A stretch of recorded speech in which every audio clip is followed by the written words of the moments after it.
പ്രതീക്ഷയോടെ കടലിൽ ഇറങ്ങി, പക്ഷേ നിരാശയോടെ മടങ്ങിയെത്തുന്നു. ഇതാണ് സംസ്ഥാനത്തെ മത്സ്യബന്ധന തുറമുഖങ്ങളിലെ ഇപ്പോഴത്തെ കാഴ്ച. 52 ദിവസത്തെ ട്രോളിംഗ് നിരോധനത്തിനു ശേഷം സമൃദ്ധമായ മത്സ്യലഭ്യതയും മികച്ച വരുമാനവും പ്രതീക്ഷിച്ച് യന്ത്രവൽകൃത ബോട്ടുകൾ വീണ്ടും കടലിൽ ഇറങ്ങിയെങ്കിലും പ്രതികൂല കാലാവസ്ഥയും കടൽക്ഷോഭവും തിരിച്ചടിയായി. 52 ദിവസത്തെ ട്രോളിംഗ് നിരോധനത്തിന് വിരാമമായതോടെ വലിയ പ്രതീക്ഷകളോടെയാണ് യന്ത്രവൽകൃത മത്സ്യബന്ധന ബോട്ടുകൾ വീണ്ടും കടലിൽ ഇറങ്ങിയത്.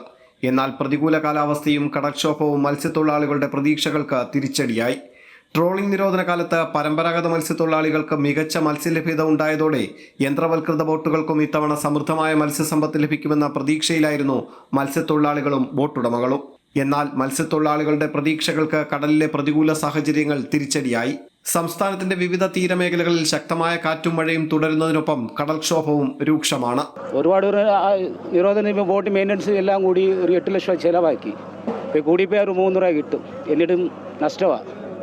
4 ദിവസം വലിച്ചാലേ നമുക്ക് മുതലാവത്തുള്ളൂ. ഈ കാറ്റ് കേൾക്കത്തിനൊക്കെ പറ്റത്തില്ല. അത് പിന്നെ പണിക്കാരും എല്ലാം വാമിറ്റെടുത്തൊക്കെ അവിടെ കിടന്ന് കുളഞ്ഞു, അങ്ങനെ ഓടിക്കേറിയത്. കടൽ പ്രക്ഷുബ്ധമായതിനാൽ പല ബോട്ടുകൾക്കും ഉൾക്കടലിലേക്ക് പോകാനായില്ല. മത്സ്യബന്ധനം പൂർണ്ണമായി നടത്താനാകാതെ ലഭിച്ച മത്സ്യവുമായി തന്നെ പല ബോട്ടുകളും തീരത്തേക്ക് മടങ്ങിയെത്തുകയാണ്.